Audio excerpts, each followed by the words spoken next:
විවිධ චාරුප තියෙනවා. ඒකේ අපි අරමුණු කරන්නේ දැන් මිනිත් මේ ඒ චාරුපල ඉන්න පිරිස මේ විදිහට තමයි දැන් ජීවත් වෙන්නේ.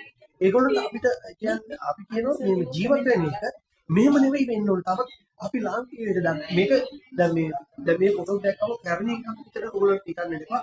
දෙවෙනි අධීරයට අපි ෆොටෝස් අරගෙන තියෙනවා. අපේ ඇචීව්මන්ට්ස් අපේ ඉලක්කයන්ට අපි සපුරාගත්ත ඡායාරූපක් තියෙනවා.